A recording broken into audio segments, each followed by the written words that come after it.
Bom dia a todos. Vamos começar. O microfone é mais para o vídeo que está sendo gravado. Aqui depois a gente vai colocar no YouTube. A gente fez um pré-lançamento online do livro. Estava aqui comentando com a Fátima, com o Daniel, com o Luiz Cláudio, que é o primeiro, vamos dizer, para mim, o primeiro evento presencial, depois da pandemia. E eu só vou abrir, fazer os agradecimentos e vou passar um pouquinho a palavra para a Fátima, comentar do livro, como é que a gente foi compondo esse livro e do que ele se trata. Queria agradecer os colegas aqui do Lipsic, que estão hoje aqui presentes, o grupo de pesquisa, o Flávio Ferraz, que nos acolheu na coleção, e o Daniel Cooperman, meu colega, que vai comentar o livro, e o Luiz Cláudio Figueiredo, que os textos aí, os textos vão se multiplicando, Luiz Cláudio? Um texto vai gerando vários outros, e os 3 textos que estão aqui presentes no livro inspiraram muito, e são citados nos outros capítulos que a gente foi escrevendo. Todos os textos que foram escritos aqui comigo, entre eu e a Fátima, foram textos escritos durante a pandemia. Então, não é à toa, só tem um específico sobre a forração melancólica na pandemia, mas foram textos que teve esse fundo da pandemia e da amizade, Fátima? Passo a palavra para você. Obrigada. Bom dia. Obrigada pela... Nossa, está funcionando o microfone? Aqui, espera um pouquinho, Fátima. Pega esse aqui. Obrigada pela presença de todos. É uma alegria estar aqui. A gente tem que celebrar mesmo esse fim da pandemia. Acho que dá para falar assim, E eu queria, na verdade, dar uns pitaquinhos do livro para aperitivo para vocês saborearem, e poderem ficar motivados para lerem ele, Mas antes eu queria contar uma micro-história que hoje de noite eu acordei de madrugada e eu com o refrão da música Cajuína do Caetano, Eu até me emociono, que era existirmos, a que será que se destina? E, na verdade, eu pensei que, se a gente for fiel ao Winnicott ou à vida, é um paradoxo, não tem resposta. E eu acho que esse livro talvez tenha a ver com essa frase. Os sonhos são sábios, Eu sonhei e dormi com esse verso,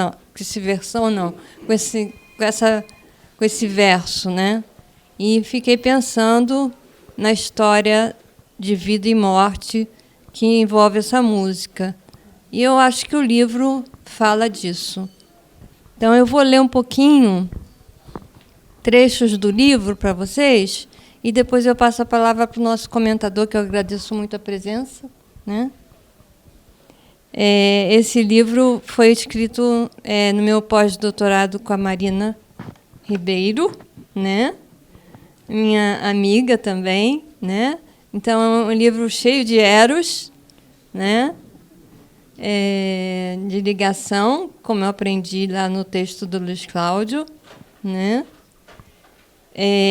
tem ligação com o Luiz Cláudio também, e se eu começar a falar, não paro, Que a gente descobriu que a gente se conhece há 30 anos, Luiz Cláudio? Pelo menos. É que o tempo passa muito rápido. Então, eu vou ler. Na escrita deste livro, pretendemos entrelaçar a simplicidade, a qual, paradoxalmente, solicita uma pesquisa densa e um reconhecimento das inúmeras tarefas demandadas pelo viver, com a construção de uma metapsicologia da vitalização. Trata-se, pois, de uma reflexão sobre a função vitalizadora do analista, que é o título do livro, de modo a nos mantermos atentos e fiéis a essa dialética entre o simples e o complexo, considerando a espessura, as arestas, as camadas que se sobrepõem, se encontram e se desencontram no que constitui a simplicidade. Aproveitamos para citar Clarice Lispector, que ninguém se engane, só se consegue simplicidade através de muito trabalho. Para além das categorias diagnósticas, para além da saúde e da doença, e paradoxalmente delas tratando, este livro versa, então, sobre o que é essencialmente o vivo. Talvez, né, isso pinçou, né, o meu sonho. Por vezes se apresentando sob a forma de ausência, de uma vida franzina, um nada, um esmorecimento da vitalidade, que aí vai na matriz ferenziana, né, que o Luiz Cláudio e o Nelson Coelho discutem, que, lembramos, não tem sua acontecência apenas da parte do paciente, posto que é dança ou queda em que analista e paciente se envolvem. Né? Então, a gente vai falar da vitalização e da desvitalização, tanto no paciente quanto no analista. Consideramos o encontro inicial em que o amor vitalizador da mãe deve ir ao encontro do que o Winnicott nomeia como centelha vital de seu bebê. Eu acho lindo isso, gente. Centelha vital do bebê e que cada um de nós também tem. E, a partir desse modelo, ampliamos nossa concepção para a relação analista-paciente, nos valendo de autores que, nas entrelinhas ou de modo explícito, vão além do par saúde e doença e abrem caminho de investigação para o par vitalidade e desvitalização. São eles, Sandor Ferenczi, eu falo Ferenczi, você fala Ferenczi? São diferentes. São...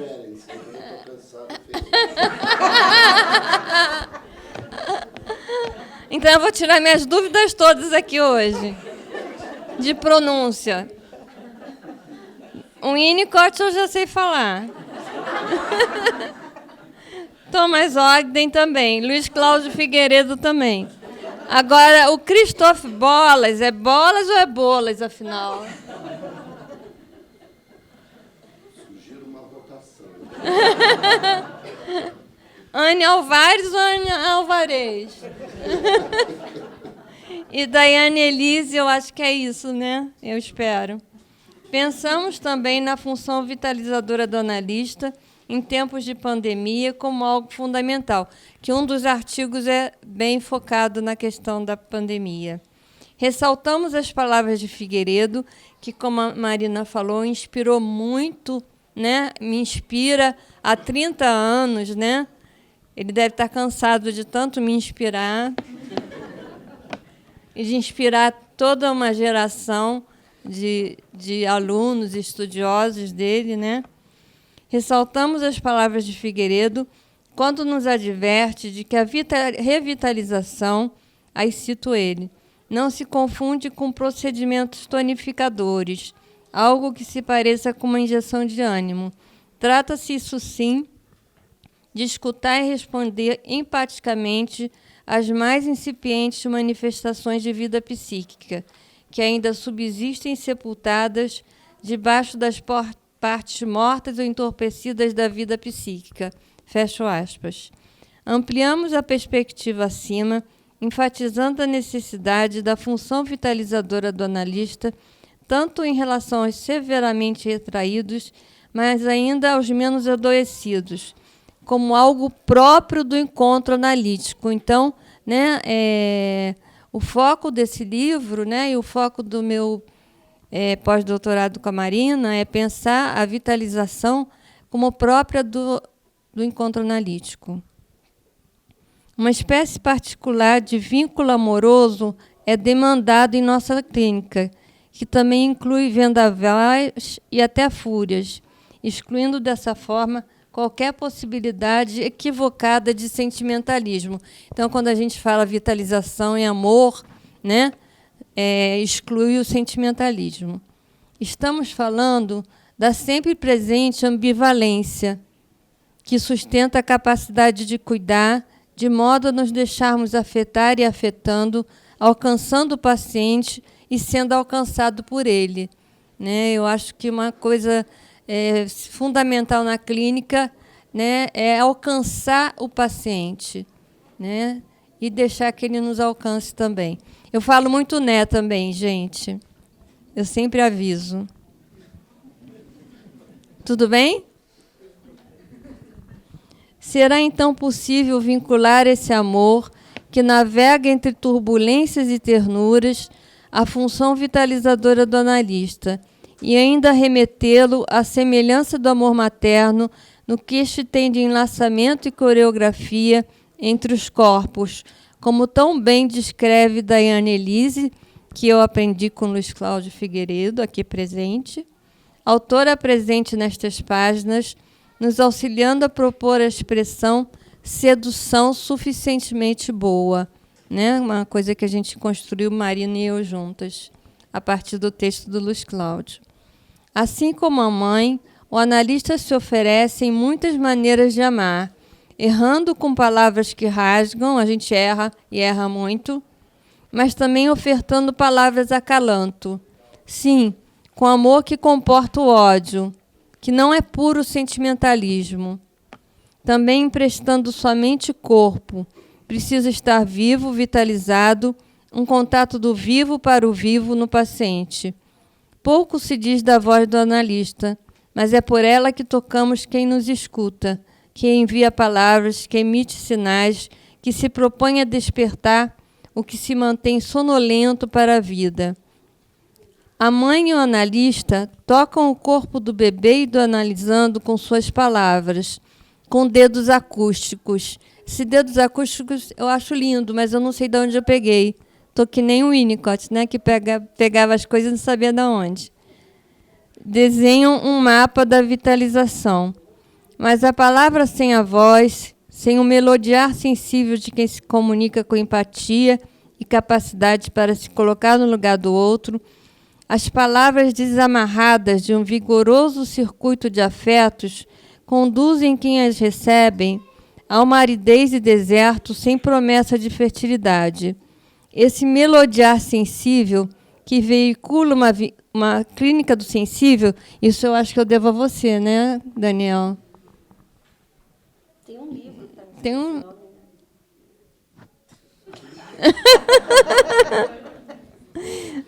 Uma clínica do sensível. Eu botei entre aspas, gente, eu fui fiel. Deve ser acompanhado pelo corpo expressivo, pela mutualidade nas trocas de amor e ódio, alargando o campo analítico, rompendo de uma concepção de transformação pela inteligibilidade e lançando para uma implicação sensível do analista. De novo, eu cito Daniel Kuperman. Parafusos de veludo, assim lemos em Manuel de Barros, e usamos tal expressão poética para pensarmos a clínica e essa aproximação delicada, sob medida e vitalizadora que deve se dar entre analista e paciente. Servem tão lindas palavras para todo encontro humano, essa aproximação cuidadosa entre gentes, que requer passos ora tímidos, ora de urgência, né? De novo, agora o Luiz Cláudio, entre reserva, né, e implicação, mas sempre atentos para o não derrubar selvagem das defesas do outro, de seus sonhos, medos, penumbras, que precisam ser respeitadas enquanto os olhos se preparam para o abrir das cortinas, para o acolhimento do sol. Se chegamos inundando o quarto próprio, eu peguei da lavoura arcaica. Não tem ninguém, o Radonassá não está aqui não, né? Antes do tempo necessário de hibernação, nos dias de névoa e recolhimento, corremos o risco de cegar, de assustar olhos sombrios, de arrancar da cama quem ainda necessita da experiência, esta também humana, de imobilidade. Esperamos que o presente livro também alcance leitoras e leitores, tocando-os com letras vivas, lembrando não apenas da vida, mas também da morte, dos vazios e desvarios, do acesso aos vários estados de ser, mas que, ao final, compartilhem conosco do pensamento de Barthes. A linguagem é uma pele, esfrego minha linguagem no outro. É como se eu tivesse palavras em vez de dedos ou dedos na ponta de palavras. E que chova na alma de todos os viventes, fertilizando o chamado para o despertar das terras ressequidas, para o florescer que cabe a todos nós. E gente é para brilhar e não para morrer de fome, né, gente? Era isso.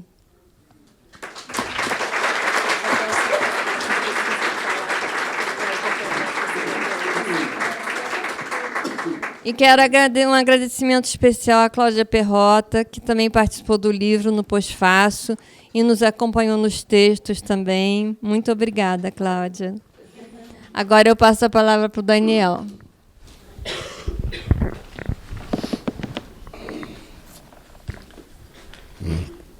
Obrigado, Fátima. Bom dia.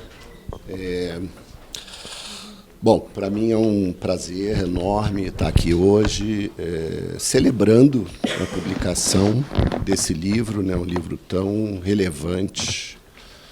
Bem-vindo, né, para fazer referência ao texto, né, do Ferenczi, muito citado, né, da criança mal acolhida. Eu acho que esse livro ele é muito bem-vindo nesse momento, né, da psicanálise, não só brasileira, mas da psicanálise pós-pandemia. Né? E é um prazer mais especial por estar junto com amigos muito queridos, né? Talvez não há 30 anos, mas perto disso. Né? Luiz Cláudio, com certeza, a Marina, minha amiga e colega da USP, a Fátima, que logo que eu vim em São Paulo, né, exilado do Rio de Janeiro, eu fiz parte, eu acho que, da tua banca de doutorado, né, Fátima? Fez parte da minha banca e foi a São José dos Campos. E fui a São José dos Campos também. Então, para quem não conhece, é uma cidadezinha. Famosa pelos seus aviões, né, Fátima? É verdade. E tem aviões que são aviões de produção de psicanálise também, nos quais eu te incluo. A Fátima está super psicodélica, ela está assim, quase decolando. Né? Então, bom, eu fiquei um pouco assim desconcertado quando a Fátima falou, né, das referências, a quem que a gente deve o quê, né? E eu me lembrei de uma frase que é do Gregório Barenblitz, né, que eu gosto muito, que a frase é a seguinte, né, e vai me ajudar no meu argumento aqui do comentário do livro. Ele diz, né, as ideias são como a terra, pertencem a quem as trabalha. Né? Então, uma espécie de reforma, né, agrária intelectual, só que muito necessária, né, para a gente poder, a partir de uma certa tradição, criar, né, criar pensamento, criar formas de clinicar na psicanálise, né, criar textos. Então, acho que o primeiro comentário é evidente, né, e vocês conhecendo os autores, vocês podem imaginar o quanto esse livro ele é uma leitura, né, que, além de muito agradável, mas é uma leitura que nos remete a muitos e muitos lugares. Né? A própria Fátima, na apresentação, já citou, né, de Roland Barthes a Clarice Lispector. Né? Então, vocês veem por onde que transita, né, o texto. E um texto que tem o objetivo, eu acho que, também de não só sensibilizar, mas mobilizar o campo psicanalítico para uma questão que me parece crucial. Né? E aí, logo no primeiro texto, né, citando Thomas Ogden, acho que Marina, Fátima e Perrota também, nesse primeiro texto, cita um texto em que o Ogden se pergunta, né, e nos pergunta do que não podemos abrir mão. No caso, ele fala na primeira pessoa, né? Mas eu estou trazendo do que a gente não pode abrir mão, né, na psicanálise. Eu acho que é uma pergunta que os autores colocam como exatamente algo que deve... funciona como uma espécie de leitmotiv, né, do livro, uma ideia que ela vem acompanhando do início ao fim, costurando, né, os capítulos, que são heterogêneos, mas são, ao mesmo tempo, muito costurados, né? Vocês organizaram, inclusive, de uma forma assim, muito orgânica. Né? Então, assim, do que a gente não pode abrir mão? Né? Eu vou dar a resposta, né, que é óbvia, e a Fátima disse, né, da vida. Né? Uma resposta um pouco genérica, mas uma resposta importante. Né? Só que essa resposta, eu acho que ela se refere tanto ao paciente, né, quer dizer, bom, afinal de contas, né, quem sofre, e, no caso, né, de uma certa percepção de alguns psicanalistas, notadamente, né, acho que Sándor Ferenczi, como o grande precursor, né, dessa problemática que atravessa o livro de vocês, né, ele vai dizer, bom, pacientes não só, né, que sofrem por conflitos, né, neuróticos, mas sujeitos que estão com partes importantes da sua subjetividade mortas. Né? O Winnicott, né, muito citado aqui também, falando dessa morte em vida. Né? Eu acho que essa ideia que é a ideia fundamental para a gente pensar exatamente o problema da vitalização. Né? Claro, aí nós temos um texto, né, muito conhecido que vocês aqui valorizaram, né, sobremaneira, que é o texto de 1929, né, A Criança Mal Acolhida e Sua Pulsão de Morte. Né? Mal acolhida não é uma boa tradução, né, Luiz Cláudio? Né? Unwillkommen, não bem-vinda, né, mas alguma coisa que diz respeito ao encontro primordial, né, que seria o responsável pela vida. Né? Então, lendo Freud, a gente tem uma ideia, ou é transmitida uma ideia de que Eros, né, de que nós nascemos com uma bateria carregada, né, e que, ao longo da vida, né, assim como os nossos olhos vão caindo, né, Fátima? Né, Eros vai acabando, então uma espécie de propaganda de Duracell, né? Aquele coelhinho está tocando lá, animadíssimo, e ele, tic, tic, tic, tic, tic, depois para. E o que o Ferenczi vem dizer que não é assim.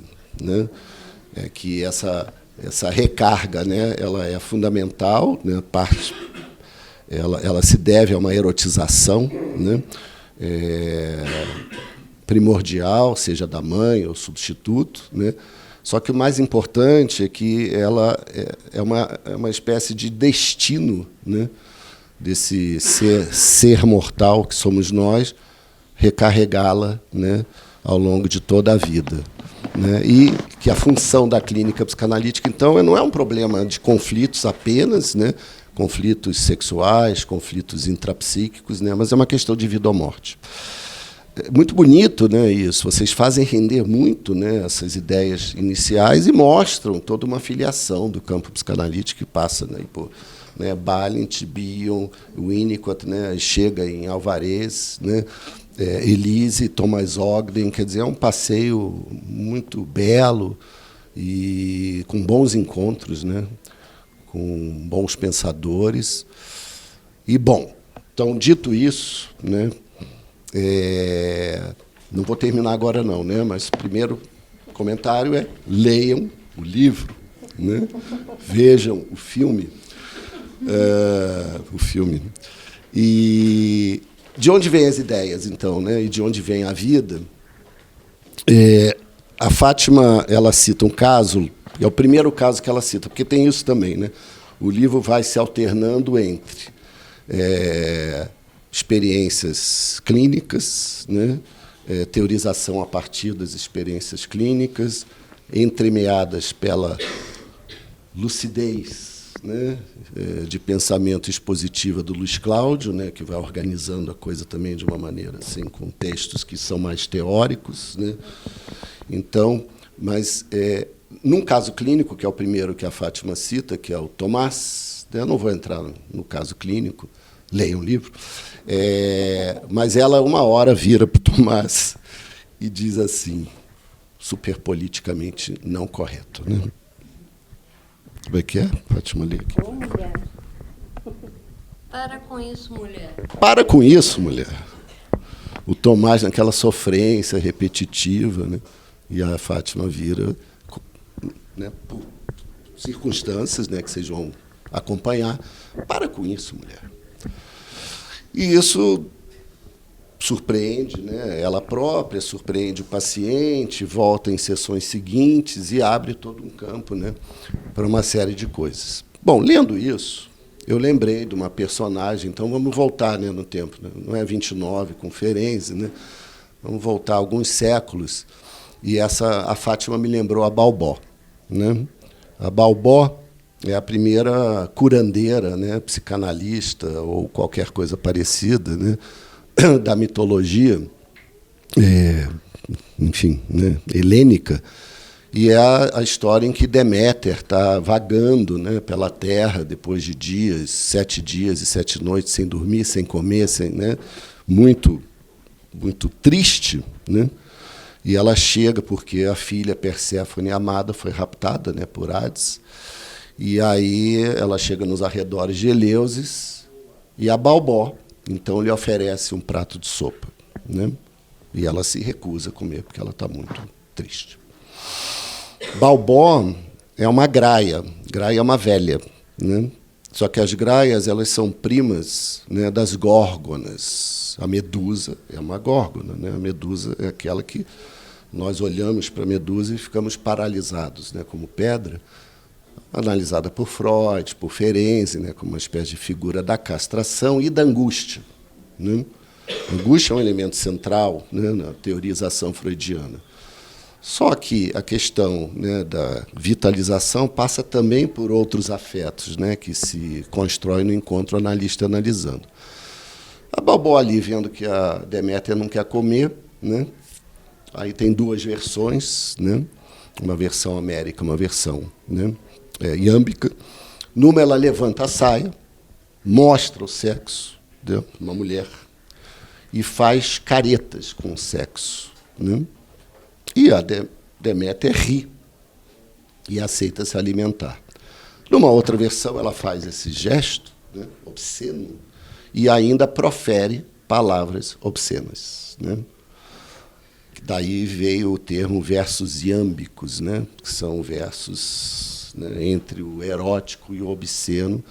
O fato é que esse tratamento, né, funcionou, a Deméter ri, e, a partir desse riso, ela aceita se alimentar. Né? Então, interessante, porque, para com isso, mulher, né, me lembra um pouco, né, um gesto, né, iâmbico, porque a Balbó tem outro nome, que é iambé. Né? Iambé é o Balbó. Então, assim, um ato analítico iâmbico, né, que apela para uma certa concepção de vivificação. Né?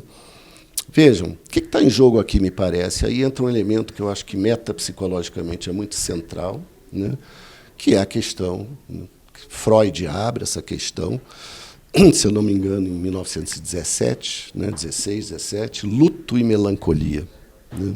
Quer dizer, um enigma para a teorização psicanalítica, né, afinal de contas. Né? Psicanálise é um trabalho, né? Psicanálise é um trabalho de luto, né? E a psicanálise, especialmente para muitos pacientes, é um desafio frente, né, a subjetividades que estão absolutamente melancolizadas e mortificadas. Né? Então, assim, nosso trabalho poderíamos dizer, bom, o que é a psicanálise? Bom, é transformar a melancolia em luto. Né? É uma maneira possível. Né?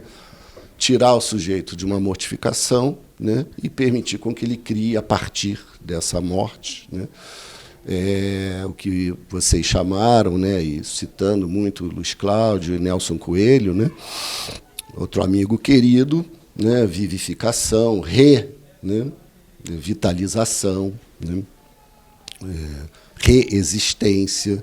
Então, temos um problema metapsicológico. Né? Esse problema da sombra do objeto recaindo sobre o eu, que o Freud tenta trabalhar com os instrumentos, né, com as ferramentas das quais ele dispunha, Outros autores foram sofisticando isso, né? E aí nasce a figura da clivagem, né, a partir do Ferenczi. Clivagem, autoclivagem narcísica, né? Alguma coisa que se cinge na subjetividade, tem uma parte que permanece viva, né? Mais ou menos, né? Peronomútil, e uma parte mortificada, né? Que precisa encontrar expressão na clínica, ao mesmo tempo ela não pode dominar o campo, senão não tem tratamento, né? Bom, se fosse simples, né, a gente proferir palavras obscenas para curar os pacientes, a Darcy, como é que era o nome dela? Darcy, aquela atriz falecida que falou. Dercy Gonçalves seria, né, ganharia o prêmio Nobel da psicanálise, né? Mas o Ferenczi, ele começa a se preocupar muito cedo, né, com a questão da associação livre, né, com a força das palavras, e fala sobre as palavras obscenas, né?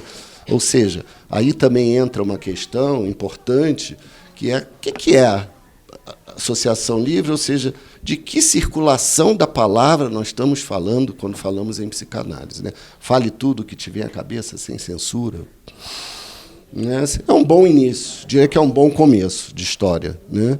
Mas o desafio é quando esse método, né, que seria tão singelo, né, ele não funciona, né? Quer dizer, o sujeito fala ou não fala, né, mas essas palavras elas não têm, né, nenhum efeito de significância que vale a pena ser considerado. Acho que aí entram desafios importantes, né? E a psicanálise, então já estou encaminhando uma conclusão, né? Foi interessante, porque a Fátima, no início, falando sobre a simplicidade, né? E tem uma simplicidade, uma busca de simplicidade na exposição, né, da teoria, mas aí eu lembro de uma frase do Luiz Cláudio, né, quando fala de Winnicott, que diz assim, bom, o Winnicott parece simples, né, mas o Winnicott, assim como o Brasil, né, não é para principiantes, né? Eu vou dizer para vocês, esse livro não é para principiantes, né? Mas é uma boa aproximação, né, da psicanálise. Por quê? E aí eu acho que, para concluir, né, eu queria trazer a discussão para o campo psicanalítico. Quer dizer, me parece, não sei o quanto vocês pensaram nisso, né, Marina, Fátima, Luiz Cláudio, que a psicanálise precisa ser vivificada, né? Ou seja, Freud, brilhante, né? Esse gênio, né? Austríaco, judeu, ali, né? Mas, claro, não dentro do seu gabinete, né? Pensando questões do seu tempo, né? Do Zeitgeist, como dizem, né, os alemães, cria um dispositivo incrível, né, que tem como objetivo alçar algo que marca a modernidade, que é a liberdade de expressão, né, no campo da cultura, e o Freud inventa um dispositivo para transformar, né, a liberdade de expressão no seu máximo, né, na sua máxima potência. Quer dizer, o setting analítico é o lugar onde, né, a associação livre, a liberdade de expressão deveria ter, né, alcançar o seu ápice, né, porque liberdade de expressão é muito bom, né, nas sociedades democráticas, mas a gente, evidentemente, em público precisa, né, de muitos filtros, de muita censura, né, falar de um modo racional. Do setting analítico, não, né? E isso daria, então, espaço para que elementos da vida pudessem, né, ganhar ou reganhar força, né? Só que, né, a palavra na psicanálise ela foi, né, se atenuando, ela foi a brasa, né, da invenção freudiana, ela foi se extinguindo em muitas das versões, né, da psicanálise. Então, acho que o primeiro elemento importante é que esse livro vem nos lembrar, e ele é um elemento para isso, né, ele é um sopro, ele é a chuva na alma, mas ele é um sopro nessa brasa, né, da invenção freudiana, para que ela possa se reacender, né? A psicanálise precisa se vitalizar, né? E a psicanálise precisa se vitalizar há muito tempo, né?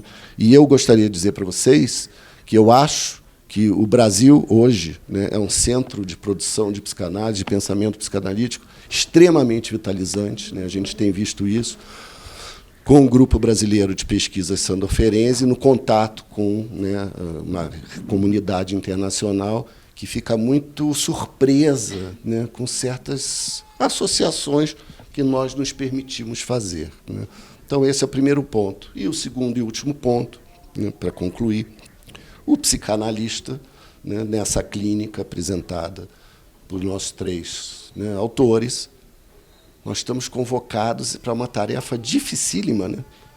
Porque, se a psicanálise é um exercício de vitalização, né, o psicanalista supõe-se que ele é convocado o tempo inteiro, né, a sua própria vitalização, e aí fazendo referência a velho amigo e que foi meu orientador de doutorado, né, que é o Joel Birman. Ele fala a uma estilística de existência, né? Então, Joel conta isso, que quando foi sair do Brasil para fazer seu pós-doutorado, um homem já de seus 50 e poucos anos, um analista reconhecido no Rio de Janeiro, um autor da psicanálise, colegas falaram: nossa, você vai abandonar seus pacientes, né? E ele discute isso. Será que é disso que se trata, né? E ali era um projeto existencial, né, importante para, né, esse sujeito, que é também um analista, né? E num texto belíssimo que se chama Ser ou Não Ser Imprescindível, eis a questão, né, ele nos conta essa história e fala: bom, quem está dependendo de quem para ficar vivo, né? Será que são os analisandos que estão dependendo dos analistas, né? Ou alguns analistas que estão muito dependentes, né, dos seus analisandos para, né, talvez, evitar o acesso à sua própria mortificação? Bom, não vou me estender no argumento, porque não é nosso objetivo, mas eu queria dizer que isso toca no problema, né, do que a gente não pode abrir mão, né, que é o problema que eu acho que inspira, né, vocês na confecção desse livro, na elaboração desse livro. E eu vou deixar, então, essa questão, né, para vocês. Depois, vocês lerem o livro, mandem um e-mail para mim com a resposta, tá? Por favor, do que nós não podemos abrir mão. Obrigado.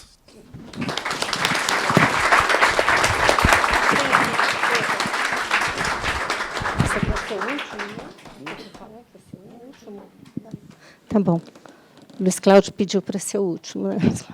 Bom, falar algumas palavras também, rapidamente, até a partir aqui do gancho do Daniel, né, da questão da palavra viva, né, e de uma psicanálise viva. Eu acho que essa foi a grande inspiração aqui do livro, a partir até de um texto do Ogden, de 1995, sobre os processos de vitalização, né? E o que a gente pensou, né, acho que é a questão da palavra. O último capítulo chama As Palavras Aladas, né, no Encontro Analítico. O que são as palavras aladas, né? É justamente o nome do livro, Chuva n'Alma, né? Ou seja, é uma expressão, né, que a própria expressão ela traz em si uma poiesis e ela traz em si uma experiência emocional, né, que gera, vamos dizer, uma série de repercussões emocionais, né? Então, a gente vai trabalhar no livro a teoria muito entrelaçada a vinhetas clínicas, né? As vinhetas clínicas são todas da Clínica da Fátima, e com poesias, né? A gente usa bastante a poesia. Então, é uma leitura que ela pode ser introdutória, ela pode ser mais aprofundada, ela tem vários caminhos. Eu acho que eu queria assim, enfatizar que essa questão das palavras aladas está muito dentro do que a gente também está trabalhando aqui, que é a questão da psicanálise epistemológica e a psicanálise ontológica, que são duas expressões do Thomas Ogden, mas que já vem ali do Bion, né, quando ele vai falar da teoria do conhecimento, né, e da teoria do transformar-se, do tornar-se, né. Então, a palavra alada é uma palavra de êxito, né, porque a hora que a Fátima fala "ô mulher", né, para o paciente dela, ela faz uma comunicação que é uma comunicação que ela mesma se assusta, porque é algo de uma conexão entre inconscientes, né? É algo que ocorre ali na sessão e que, às vezes, a gente fala antes de entender o que está falando, né? E a gente fala e, depois de muitas sessões, a gente vai... No caso, foi a sessão seguinte, né? Foi na outra, deu para entender, né, o que se estava falando. Isso é um exemplo de uma palavra alada, né, que é o que o Ogden vai estar trabalhando muito nos últimos textos dele, né, dessa linguagem viva. O que é uma psicanálise viva? É uma psicanálise que faz contato com aquilo que é psíquico, né, do paciente, e que é a experiência do paciente ali na sessão e a nossa experiência com o paciente na sessão, né? E essa habilidade do analista de conseguir, eu diria hoje, não fazer uma interpretação, né, mas fazer um uso de uma palavra que favorece que o paciente entre em contato diretamente com aquilo que é mais importante para ele. Então, é isso que gera o que a gente está chamando aqui de vitalização, esse contato direto com a experiência psíquica do paciente. Então, eu queria enfatizar isso, e depois, no finalzinho, eu vou convidar para mais 2 lançamentos de livro. Um é justamente o Porquê Ogden, mas eu vou deixar o Luiz Cláudio falar primeiro. Tá bom?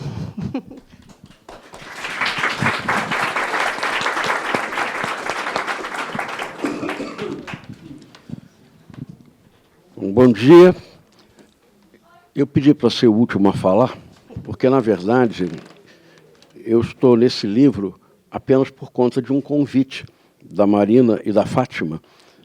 Ou seja, o show é delas, eu estou aqui como um artista convidado, dando uma canja, digamos assim. Queria também dizer que fico bastante constrangido, para não dizer envergonhado, com certas palavras que a gente encontra no livro, que foram ditas aqui pela Fátima, onde ela fala em Sándor Ferenczi. Eu prefiro falar Ferenczi, porque eu consultei uma húngara e que me garantiu que é Ferenczi que fala.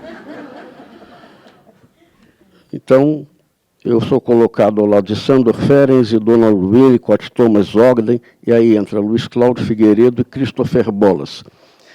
Isso me deixa um pouquinho constrangido, bastante, enfim, encabulado. Peço perdão a vocês. Isso eu jamais escreveria desse jeito. Nós nos responsabilizamos. Tranquilo. Pois é. Bom, de qualquer maneira, o que eu queria chamar a atenção é o seguinte: foram colocados aqui 3 textos meus antigos, um de 2002, e outros um pouco mais recentes, um de 2017 e um de 2019. Mas eu queria chamar a atenção que essa minha produção, ela decorre de um trabalho que eu fiz na PUC, em 1998, e que era uma leitura próxima, desconstrutiva e intertextual de um texto do Freud, que é o Além do Princípio de Prazer, e um texto do Ferenczi, que é o Thalassa. Os 2 textos foram escritos ao mesmo tempo, durante um período em que eles se correspondiam muito. O tempo todo tinha cartas quase diárias de um para o outro. Os 2 estavam bastante isolados por conta da guerra, e os 2 foram escrevendo esses textos. Eu diria que toda a minha produção, a partir daí, depende exatamente da leitura que eu fiz e que depois foi publicada num livro de 1999, chamado Palavras Cruzadas entre Freud e Ferenczi. Para mim, isso daí marcou a minha experiência como psicanalista e como pensador da psicanálise, ou como compreensão de uma história da psicanálise. Por quê? Porque, para mim, ficou claro que esses 2 autores precisam ser sempre lidos juntos. Em primeiro lugar, um absolutamente não exclui o outro, pelo contrário, eles têm realmente uma inter-relação muito grande, porém, dentro daquilo que, afinal de contas, eles estão propondo, nós encontramos 2 perspectivas bastante diferentes em relação àquilo que, afinal de contas, envolve o movimento regressivo. Porque, para Freud, a regressão é para a matéria inerte. é para a morte, é para a condição onde não há mais vida. Enquanto que o Ferenczi, ele percebe que a regressão não é para a morte, a regressão é para a vida, é para o berço da vida, é para o retorno para a talaça, o retorno para a condição intrauterina, é para a condição de permanência na vida e de nutrição e proteção dentro da vida. Pois bem, isso daí vai aparecer, então, nos textos que eu publiquei, principalmente no primeiro, que foi de 2002, onde eu falo de uma tradição ferenciana que chega de maneira muito forte ao Winnicott, embora passando naturalmente pelo Balint. Então, todos os meus 3 textos aqui falam de uma tradição ferenciana. Uma tradição ferenciana que envolve Ferenczi, que envolve Balint, que envolve Winnicott, e aonde a grande questão, no fundo, é a da vitalização, do retorno, da regressão terapêutica para uma condição de vida, para uma condição de ressurgimento. É o new beginning, por exemplo, de que nos fala o Balint. O Winnicott não fala em new beginning, mas é disso que ele fala quando vai falar de regressão terapêutica. Pois bem, isso daí foi para mim muito importante para pensar não apenas os movimentos de vitalização, mas também para pensar os adoecimentos por desvitalização. Isso resultou no meu livro com o Nelson, de 2018, chamado Adoecimentos Psíquicos e Estratégias de Cura. Mas o que eu acho mais importante nesse livro não é mostrar que existe uma matriz freud-kleiniana, como nós chamamos, e uma matriz ferenciana. O que nós mais chamamos a atenção é para aquilo que vai ser a psicanálise transmatricial, que é uma psicanálise que reúne Freud e Ferenczi, que reúne uma tradição que, na verdade, vai passar, por um lado, através de Bion, e, outro lado, através de Winnicott. E, aliás, é muito interessante pensar que, afinal de contas, nós estamos aqui diante de uma pessoa como a Fátima, que tem uma longa tradição de leitura de Winnicott, e Marina, que tem uma longa tradição de leitura de Bion. Eu acho que as duas, nesse livro, fazem exatamente o que nós estamos chamando de psicanálise transmatricial, onde Winnicott e Bion são interligados para produzir um pensamento original, um pensamento vitalizante, vivificador, como falou o amigo Daniel. Então, eu fico muito satisfeito de estar aqui presente. Me chamaram de inspirador, eu acho que, de fato, de uma certa maneira, toda essa minha tradição de produção acabou inspirando a Fátima. As duas foram, na verdade, minhas orientandas, não é? A Fátima de mestrado, depois de doutorado, a Marina orientando e depois doutorado, a Marina de doutorado. Ou seja, são pessoas que realmente me acompanham há muitos e muitos anos. Você há uns 30 e tantos anos, e você há uns 20 e poucos. Né?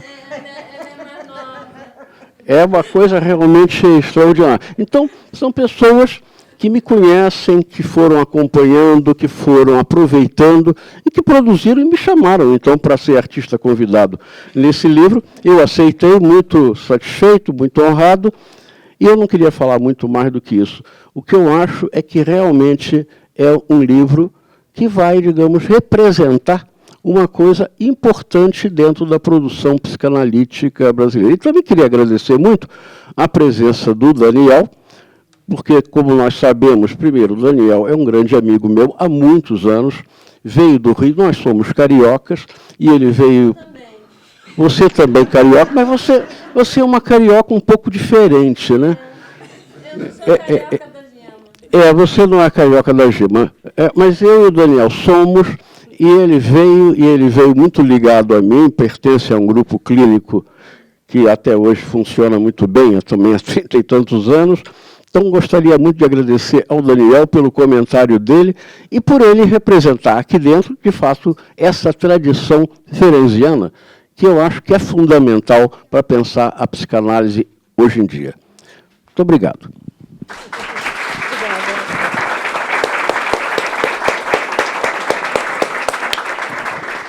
Bom, acho que eu tenho a responsabilidade de finalizar, né? Agradeço muito aqui as palavras do Daniel e do Luiz Cláudio. Eu acho que a Fátima conheceu o Bion através do Winnicott, através de mim, né?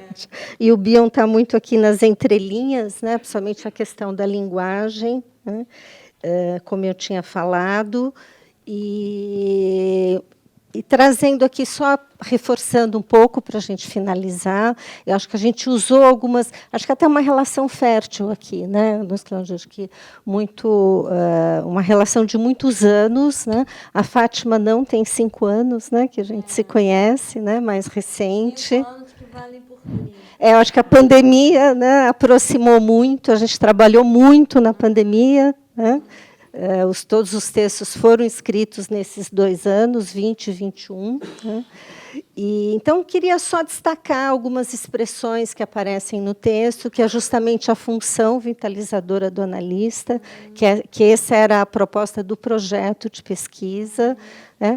A sedução suficientemente boa, que parte, né, das figuras da sedução, do texto do Luiz Cláudio, de 1999, mas também do meu doutorado, de 2009, onde eu uso essa expressão, sedução suficientemente boa, que é esse convite para a vida, né, esse convite vitalizador.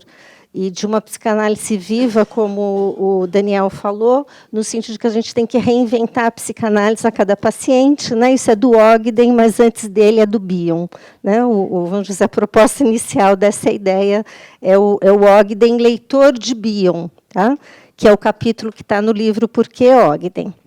Tem uma outra expressão aqui, que é a forração melancólica, né? Que eu acho que é o principal capítulo sobre a questão da pandemia, e as palavras aladas, né, que foi uma expressão que a Fátima trouxe, né, que vem da Odisseia, do Homero, né, que a Annelise, é a linha editorial da Annelise que está aqui, né, da revista ID, e que eu acho que foi um jeito da gente nomear, né, as palavras de êxito do Bion. Né, vamos dizer, são as palavras de alcance psicanalítico, né? Quem usa essa expressão é o Arnaldo Schuster.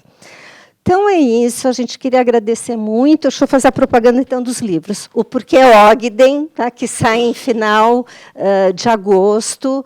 Tem vários orientandos aqui que escreveram também, né? A gente sempre escreve em colaboração. O grupo de pesquisa, que tem várias pessoas aqui, né? Que foi uma herança do Luiz Cláudio muito boa, né? De trabalhar em grupo, né? E trabalhar de uma forma colaborativa entre os colegas.